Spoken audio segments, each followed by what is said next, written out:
Hello students, welcome to the world of physics, and our today's topic is displacement time graph. Displacement time graph or you can say position time graph. तो हम आज पढ़ने वाले हैं displacement time graph क्या होता है और position time graph क्या होता है. Actually it is just a graph between the position and time और between the displacement and time. आप पोजीशन टाइम ग्राफ भी बोल सकते हो, डिस्प्लेसमेंट टाइम ग्राफ भी बोल सकते हो. Okay, position time graph. Actually students मैंने बोला it is just a graph between the displacement of a body which is moving at different time. It will be at different positions. अगर हम उसे note down करें और उनके बीच में एक ग्राफ ड्रॉ कर लें, वही हमारे पास होता है displacement time graph. Hence you can से if we measure the displacement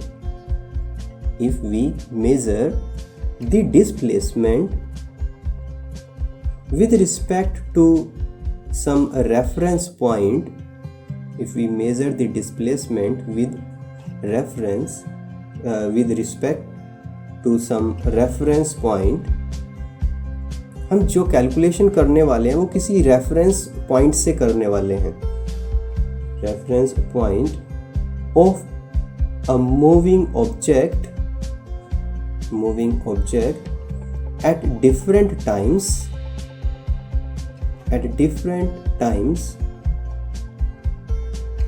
and draw a graph किसके बीच में? between time t, small t से डिनोट कर रहे हैं, एंड डिस्प्लेसमेंट s. डिस्प्लेसमेंट को हम s से डिनोट कर रहे हैं. Displacement s. Then it is called displacement time graph.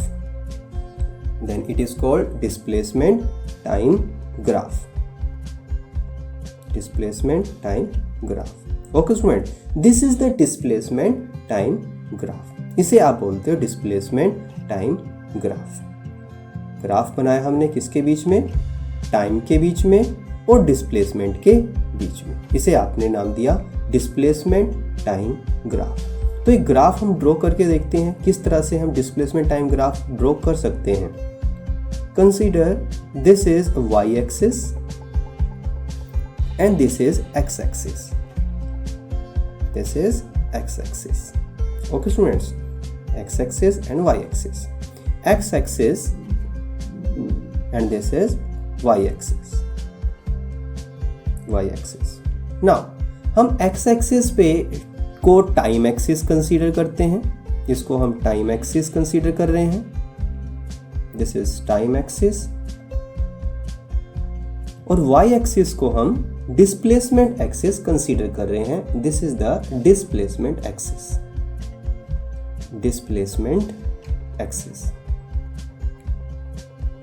This is okay student, and this is the origin. हम यहाँ से origin से reference point मान के calculation कर रहे हैं. In starting, object is at this location. This location is A, let's suppose, and the time on the time axis will be this one. This is T1. And the displacement at that time will be S1.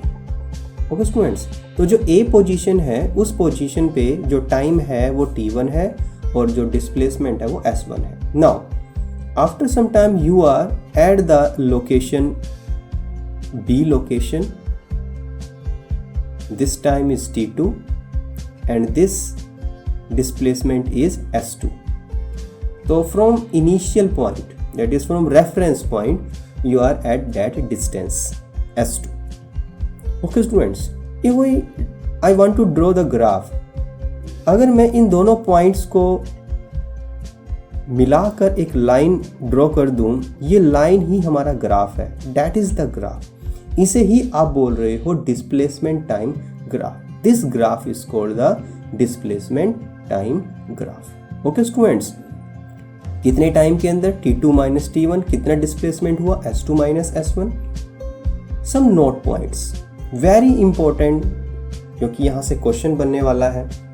अगर हमारा graph एक straight line है, जैसा कि graph हमने straight line बनाया है और ये इंक्लाइंड है टाइम एक्सिस के साथ, तो किस तरह का मोशन होगा? If the graph is a straight line, if the graph is a straight line, जैसा कि आप देख रहे हैं, it is a straight line, is a straight line, this is a straight line inclined to time axis, ये time axis के साथ एक एंगल बना रहा है, inclined to time axis, inclined to time axis, it expresses the motion.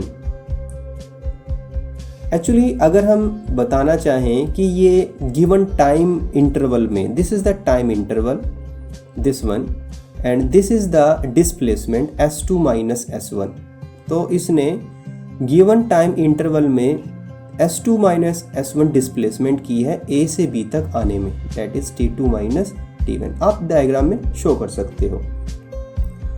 It expresses that, ये क्या बता रहा है कि जो ऑब्जेक्ट है वो इक्वल डिस्प्लेसमेंट कर रहा है इक्वल टाइम इंटरवल के अंदर, तभी वो स्ट्रेट लाइन ग्राफ आया है।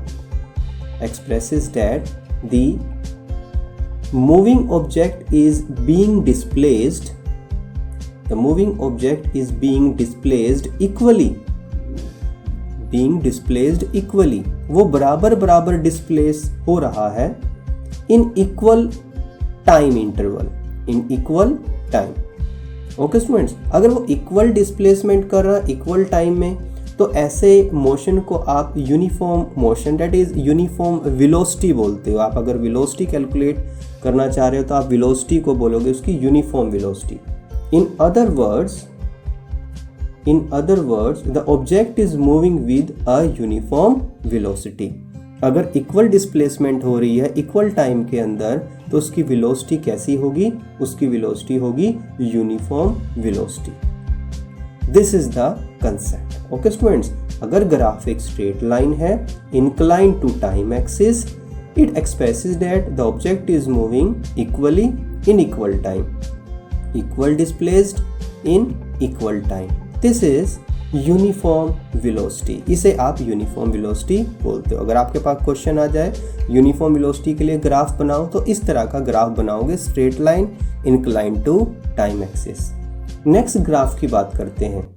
अगर मैं एक और ग्राफ बनाता हूं, it is also a straight line, but किस तरह से मैंने ड्रॉ किया? y axis, this is x axis, y axis, x axis. x axis पे मैंने एज यूजुअल टाइम लिया, this is time axis, and this is displacement, displacement axis. Okay students, and this is the graph, this is straight line graph, straight line graph. Okay, this is origin.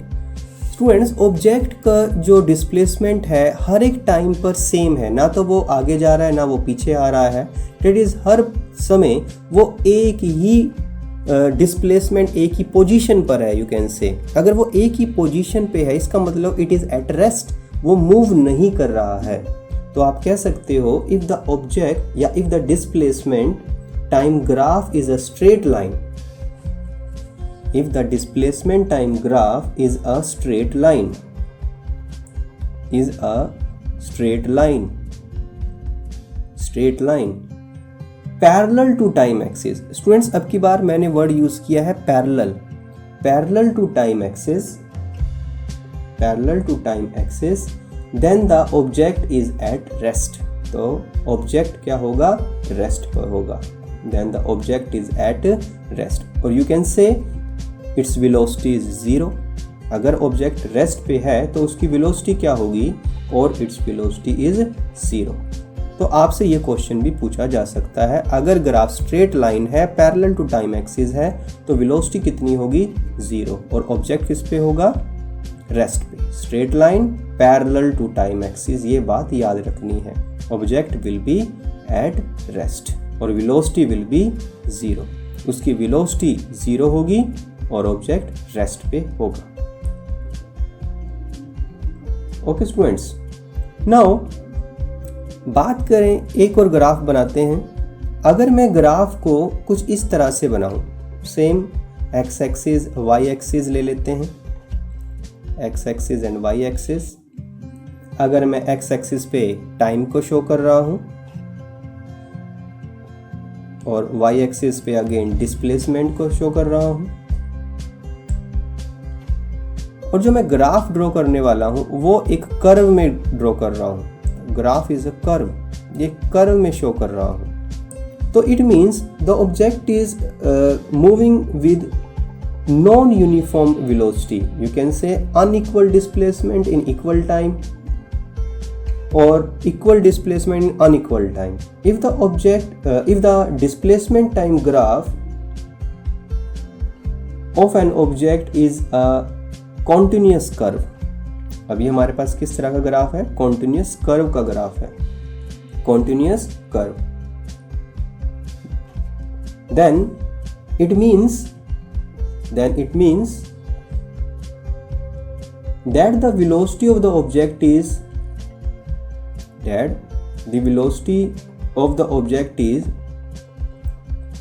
continuously changing. वो continuously change हो रही है, continuously changing. That is वो variable velocity से move कर रहा है, continuously changing. तो हम इस तरह के ग्राफ को कर्व में बना सकते हैं जो कि हमें बता रहा है जो वेलोसिटी है वो नॉन यूनिफॉर्म है। बट अगर वो नॉन यूनिफॉर्म वेलोसिटी है तो हम उसका एवरेज कैसे निकालेंगे? हम 2 पॉइंट्स के बीच में एवरेज वेलोसिटी फाइंड कर सकते हैं। कंसीडर करते हैं ये जो मैं स्ट्रेट लाइन बना रहा हूँ इसे आप स्लोप बोल सकते हो, और this is initial time t1, this is the final time t2। तो t1 और t2 टाइम के बीच में जो उसकी वेरिएबल वेलोसिटी है उसका एवरेज निकाला जा सकता अगर मैं ये स्लोप फाइंड कर लूँ।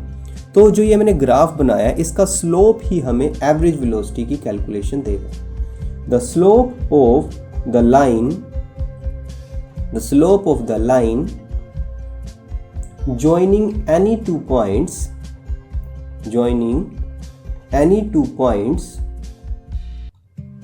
of the displacement time graph is the average velocity. Displacement time graph is the average velocity of the object.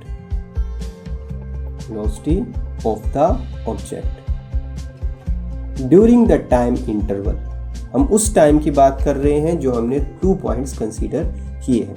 During the time interval between those points. Okay students, ये जो स्लोप है इस slope की बात हम next topic में करेंगे कि स्लोप से हम वेलोसिटी कैलकुलेट कर सकते हैं। ओके स्टूडेंट्स, तो हमने पढ़ा जो हमारा स्लोप है लाइन का जो 2 पॉइंट्स को मिला रही है वो क्या करेगी, वो हमें एवरेज वेलोसिटी देगी during the time interval between those point. Okay students, displacement time graph अगर कॉन्टिन्यूस कर्व है it means the velocity is continuously change. This is the graph. तो स्टूडेंट्स हमने डिस्प्लेसमेंट टाइम ग्राफ पढ़ा। Displacement time graph बोलो या position time graph same रहेगा। Position time graph में हम डिस्टेंस बोल सकते हैं डिस्प्लेसमेंट की जगह। Now if we measure the displacement with respect to some reference point of a moving object at different times, then draw a graph between the time and the displacement, that is called displacement time graph. अगर वो inclined है to the time axis uniform velocity बताएगा। अगर वो straight line है parallel to time axis velocity 0 और object at rest होगा। अगर वो curve है तो continuously changing velocity होगी। Okay students, continuously changing velocity. और जो स्लोप है लाइन का 2 पॉइंट को मिलाने वाली वो हमें एवरेज वेलोसिटी की कैलकुलेशन देती है उस टाइम के अंदर। ओके स्टूडेंट्स, तो इसके बाद हम एक टॉपिक पढ़ेंगे स्लोप, कि किस तरह से जो आप कैलकुलेशन कर रहे हैं वेलोसिटी की वो कैसे फाइंड कर सकते हैं। Determination of velocity from displacement time graph. तो डिस्प्लेसमेंट टाइम ग्राफ से हम किस तरह से वेलोसिटी को कैलकुलेट कर सकते हैं। ओके स्टूडेंट्स, तो इसमें हमें क्या करना होगा, हमें कंसीडर करना होगा object is moving with uniform velocity. तो इसके लिए हमारे पास एक ग्राफ आएगा, तो उसका अगर मैं स्लोप फाइंड कर दूं, वो स्लोप ही हमें वेलोसिटी दे देता है डिस्प्लेसमेंट टाइम ग्राफ का। ओके स्टूडेंट्स, क्योंकि इसके लिए हमें एक स्ट्रेट लाइन ग्राफ चाहिए जो कि हमारे पास आने वाला है यूनिफॉर्म वेलोसिटी से। If the displacement time graph of a moving object, if the displacement time graph of a moving object is a straight line inclined to time axis,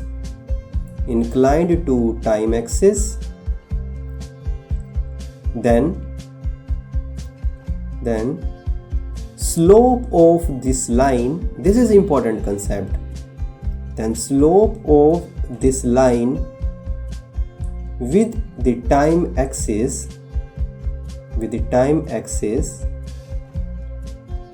gives the velocity of the object,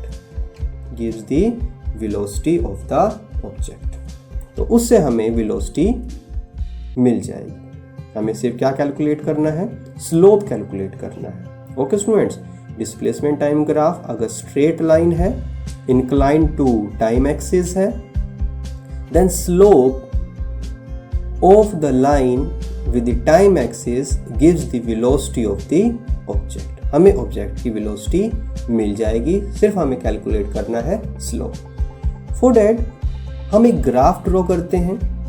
इसमें एक object है, वो move कर रहा है, वो uniform velocity से move कर रहा है from one point to the another point. Let us consider it is y axis and it is x axis. X axis को हम टाइम एक्सिस ले रहे हैं। Okay student, this is time axis, यहाँ हम टाइम शो कर रहे हैं, टी से डिनोट कर सकते हो, और वाई एक्सिस पे हम डिस्प्लेसमेंट एक्सिस शो कर रहे हैं, displacement S. Okay students, now let's suppose initially the object is at point A. इस पॉइंट को हम A कंसीडर कर रहे हैं और वो कुछ टाइम के बाद B पॉइंट पर चला जाता है। This is initial time, this is initial displacement, initial location बोल सकते हो। This is the final time, this is the final location और डिस्प्लेसमेंट। तो स्टूडेंट्स, ये जो दो पॉइंट है, इस पॉइंट का ए नाम रखते हैं, इसका नाम बी रखते हैं। इनको मिलाने वाली जो लाइन होगी, अच्छा इस ए पॉइंट पे T1 टाइम था, S1 डिस्प्लेसमेंट थी, और बी पे T2 टाइम था और डिस्प्लेसमेंट S2 थी। ओके स्टूडेंट्स, तो इन दोनों को मिलाने वाली जो लाइन है वो एक इंक्लाइंड लाइन है, एक स्ट्रेट लाइन है, इंक्लाइंड टू टाइम एक्सिस है, और इसी का ही हमें स्लोप फाइंड करना है। तो सबसे पहले हम क्या करते हैं, इस ट्रायंगल को कंप्लीट करते हैं, इस ट्रायंगल को, और इस ट्रायंगल का नाम हम ABC रख लेते हैं। This is the triangle ABC and this is the displacement when the object moves from A point two B। This is S2 minus S1 final displacement, initial displacement. This is T2 minus T1. This is the time interval between these 2 points. Okay, this is now. हमने क्या किया, हमने 2 points consider किए हैं। So we will write,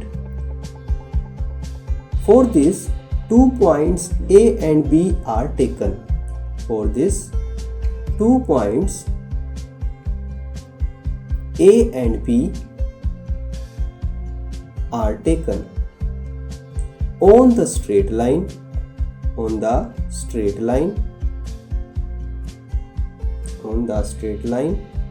let T1 is the time and S1 is the displacement. T1 is the time and S1 is the displacement corresponding to the point A. ये A point की location मतलब position को बता रहा है, time को बता रहा है। corresponding to the point A. इसी तरह जो T2 है और S2 है वो B के लोकेशन को और उसके टाइम को बताएंगे, T2 और S2, and T2 and S2 corresponding to the point B, corresponding to the point B. Now हमें कैलकुलेट क्या करना है, हमें कैलकुलेट करना है velocity with the help of this graph. Velocity हमें कैलकुलेट करनी है। Now velocity of the object, do you know what is the formula of velocity? Velocity is just the displacement upon time. You know velocity is displacement upon time. Now from the graph, what is displacement between 2 points? The displacement is S2 minus S1, S2 minus S1. This is the displacement, S2 minus S1. And what is the time when body moves, object moves from A to B? That is T2 minus T1, T2 minus T, this one. You can write it delta S, delta T. But from graph, what is delta S? This is CB. CB, अगर हम graph की बात करें, triangle की बात करें ABC में, तो this is CB. आप लिख सकते हो CB. And what is the base? That is AC. इसे आप लिखोगे AC. This is AC. This is AC. This is base. Now CB is perpendicular and AC is base. Then perpendicular upon base is the slope of the triangle.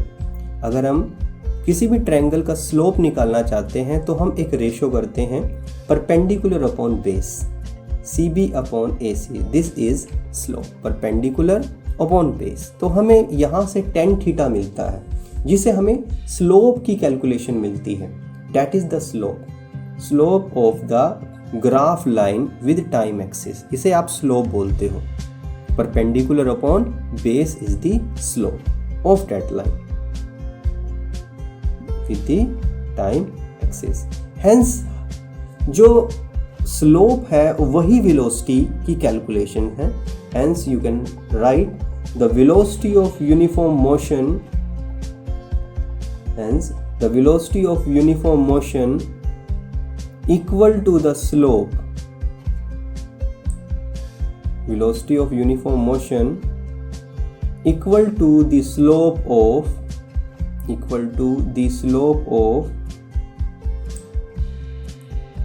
displacement time graph. Slope of displacement time graph. Displacement time graph. This is our concept. Velocity of uniform motion equal to the slope of the displacement time graph as per the definition. Now superb key point. अगर हम graph को ध्यान से देखें तो ये line इसके slope को बता रही है परपेंडिकुलर अपॉन बेस. ये स्लोप ही वेलोसिटी की कैलकुलेशन है. तो अगर हमारे ग्राफ में ये स्लोप मैं ज़्यादा करना चाहता हूँ तो मैं इसके एंगल को इंक्रीज करूँगा. तो जितना ज़्यादा एंगल रहेगा उतना ज़्यादा डिस्प्लेसमेंट होगी in small interval of time. तो आप कहोगे उसकी वेलोसिटी ज़्यादा होगी.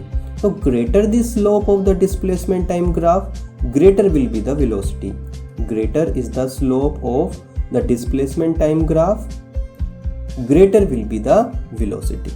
Okay students, अगर सपोज ये स्लोप 0 होता तो उस समय में ग्राफ हमारा पैरेलल टू टाइम एक्सिस हो जाता. तो उस समय ऑब्जेक्ट स्टेशनरी होता. तो स्लोप 0 होने से भी वेलोसिटी 0 हो सकती है. स्टूडेंट, एक क्वेश्चन पूछा जाएगा आपसे, क्या Y axis that is displacement axis के भी पैरेलल हो सकता है स्लोप? नहीं. जो आपका ग्राफ है वो स्ट्रेट लाइन पैरेलल नहीं हो सकता क्योंकि वो हमें इनफाइनाइट वेलोसिटी देगा. Okay students, this is the slope and the velocity.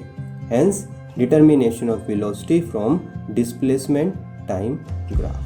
This is the topic. Thank you very much.